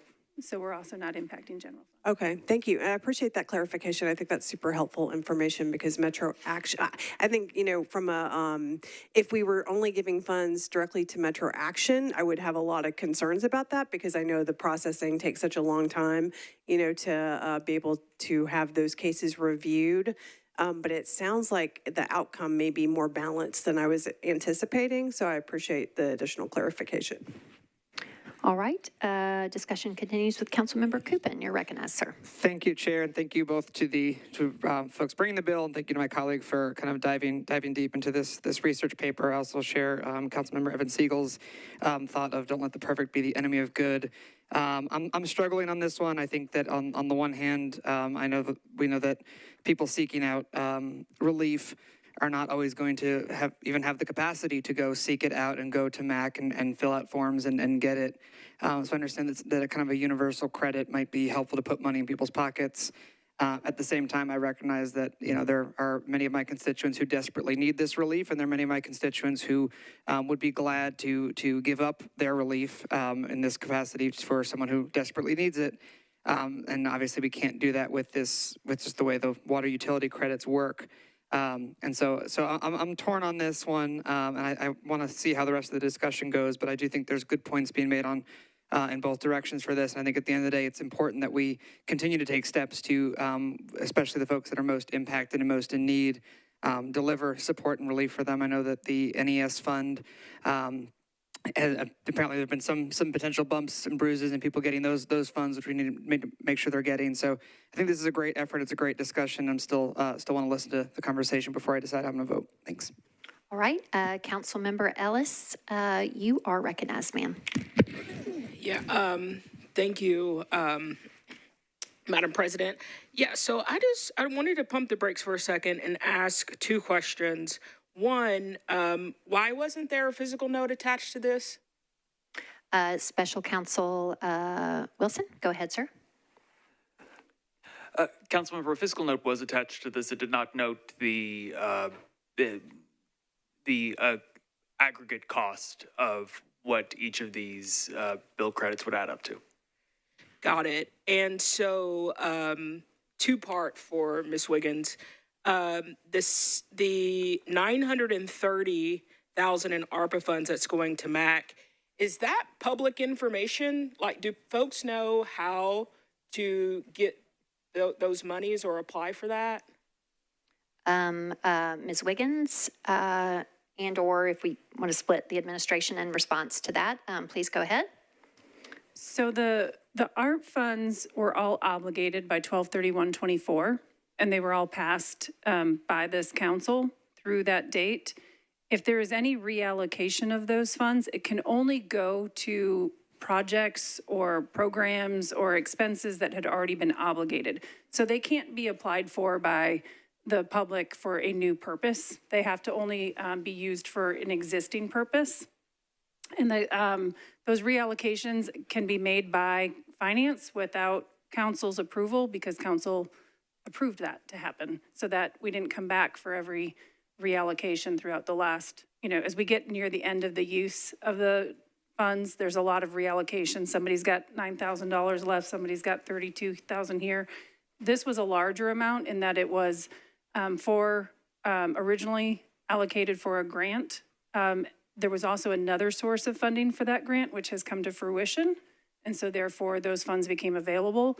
That was kind of happening right around the time of the storm. So that first meeting in February, when we had kind of the outcry of rent assistance, that is when we kind of knew that grant was going to happen. And so we released those funds for rent assistance. And that was actually in a press release that MAC was getting. That was the original $750. It was just that there was an additional kind of piece attached to that original legislation. We said, just give MAC the whole 931 so they can cover utilities also. That's amazing. I would just ask if the administration could share more information, because I know someone personally that has, one of my constituents rather, that had damage to their property and they have to pay the deductible for their homeowner's insurance. And so if there's money still out there for folks to be able to recover, some out-of-pocket expenses, that would be amazing. And then the last part, I'm sorry, was Mr. Rosenberg, I'm sorry. All right. Ms. Lee, would you want to provide some time to I just need Ms. 30 Ellis? seconds. Sure. Okay. All right. Go ahead, ma'am. Can you not take my 30 seconds of Ms. Lee's time to let Mr. Rosenberg respond? So I think I talked over him. Sure. That's fine. In the interest of transparency and everybody getting everything figured out. Go ahead, Mr. Rosenberg, you're recognized. Thank you, Madam President. Councilmember, we announced the $750,000 for rental utility mortgage assistance in an email to council on February 6th, and then that was publicized and the process, but we'll send out the information again to make sure everybody knows how to access this. Perfect. Okay, and one last point. Thank you for obliging me, Madam President.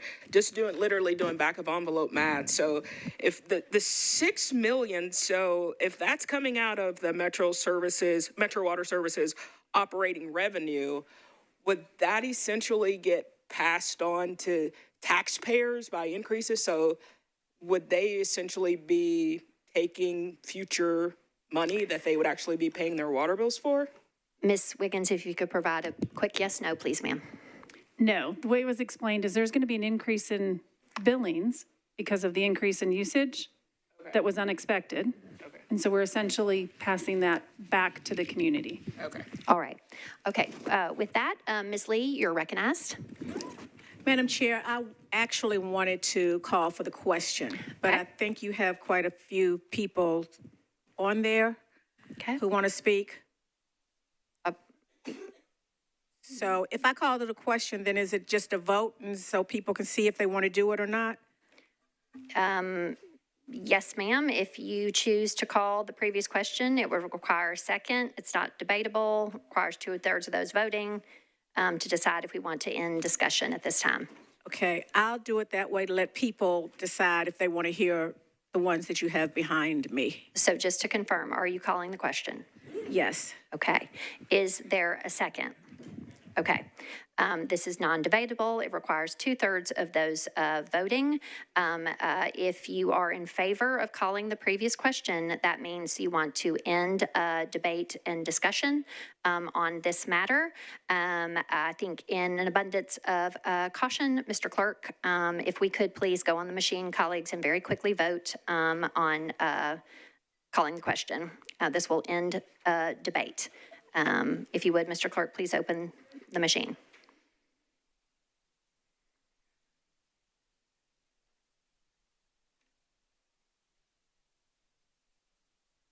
If you want to continue debate, you would vote no. If you want to end debate and move directly to the vote, you would vote yes.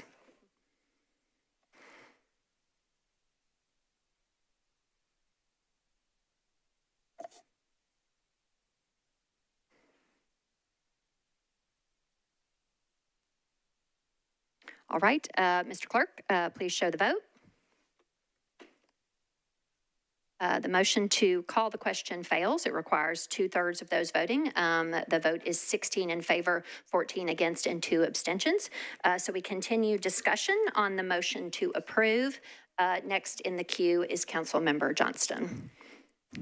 Thank you, Vice Mayor. So I just want to correct some math because I went through the actual cost with Metro Water as well. And one thing that when we discussed it earlier when Mary Jo was talking is just the cost of getting water to our houses.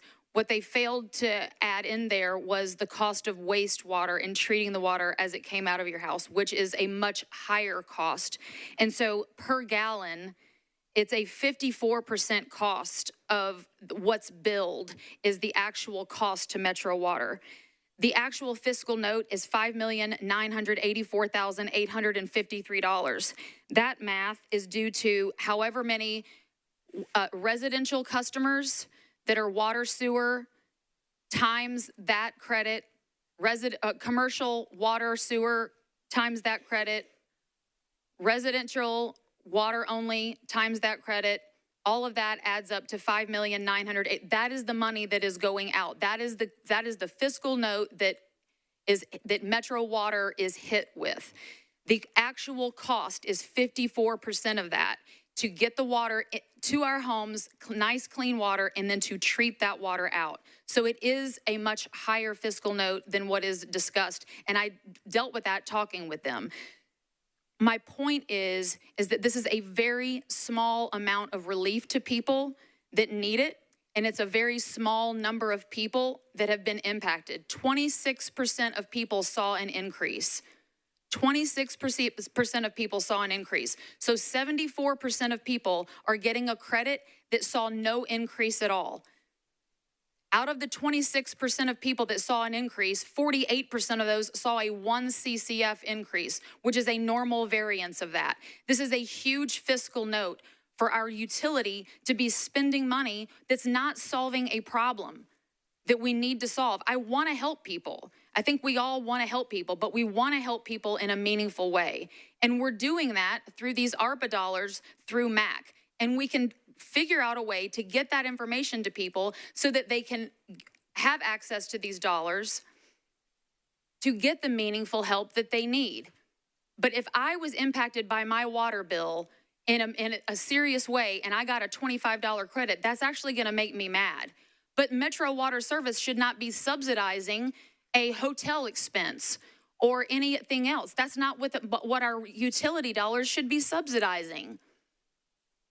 This is not a smart use of our utility dollars. Here we are upset at NES and the power board for not being a good fiscal oversight of that utility, and we're going to turn around and not be good stewards of these dollars. That's not the right way to handle it either. All right. I would implore you to vote no on this. Time has expired. Mr. Bradford, you're next on the motion to approve, sir.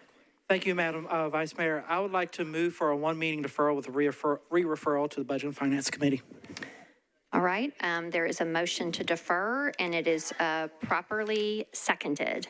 We are on discussion now of a one-meeting deferral motion. Ms. Gamble, do you seek to be recognized on the deferral?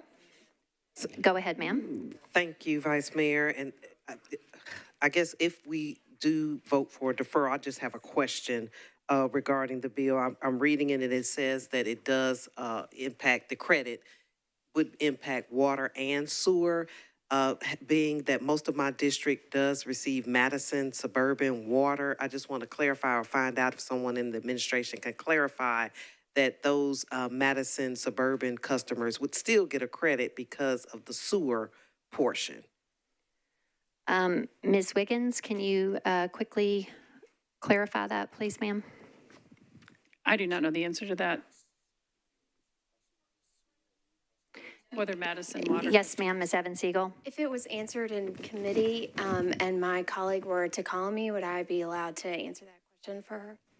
I can direct the question to the chair of the Transportation and Infrastructure Committee. Ms. Evans-Eagle, you're recognized to respond to Ms. Gamble's question. Thank you, Ms. Gamble. Councilmember Benedict has the same question and asked the same question. And the response is no, this is technically a water credit, even though it's coming from the Water and Sewer Department. And because Madison Water is a different entity, that credit would not flow through to folks who get their water through a different water system. Thank you for that clarification. All righty. So we are on a one-meeting deferral motion. The motion also includes a referral to the Budget and Finance Committee. Ms. Allen, are you seeking to be recognized on the deferral motion? Okay, go ahead, ma'am. Thank you. I just want to ask the question of what we're expecting to learn in the next 2 weeks that we don't have in hand tonight. Would you like me to ask the person who has made the deferral motion? Mr. Bradford, if you could clarify your reasoning on the deferral motion, please, sir.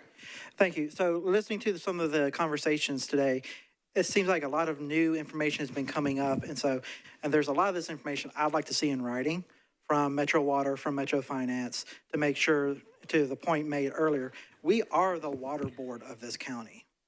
We need to make sure that we are doing right by the ratepayers and the people within Davidson County. So that's why I'm asking for the 2 weeks for the deferral, for the re-referral to Budget Finance, so that we can get all these questions that have come up tonight answered in writing, not just, told to us tonight. So I think it's just being good stewards of this money that I want to see this come back for Budget and Finance. All right. And does that answer your question, Ms. Allen? Do you seek to speak further on the deferral motion? Is anyone else seeking to be recognized on the one-meeting deferral motion? Ms. Weiner, thank you, ma'am. You're recognized. Thank you. I'm going to call this due diligence.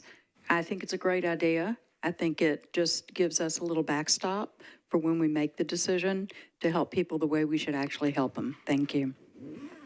All right. Is there any further discussion on the one-meeting deferral motion? All right.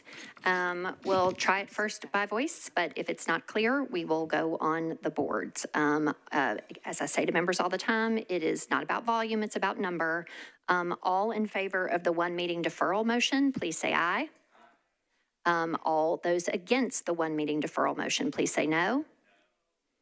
I believe the ayes have it. Any abstentions? All right. That bill will be deferred. 1294 will be deferred one meeting with a re-referral to Budget and Finance. Mr. Benton had requested a point of personal privilege before we adjourn. Mr. Benton, you're recognized, sir. You don't seek to be recognized any longer? All right. Is there a motion to adjourn? All right.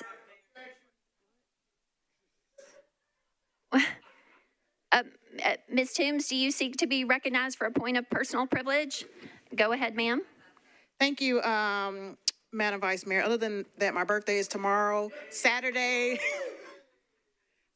March 28th at 1:30 p.m. at the Bordeaux Library is the first of a four-part Metro Budget 101 education series. So it's open to the public. So again, Bordeaux Library, 1:30 p.m. Saturday, March 28th. Lunch will be provided and there will be door prizes. All right, we're going to meet again on Tuesday, April 7th. Is there a motion to adjourn?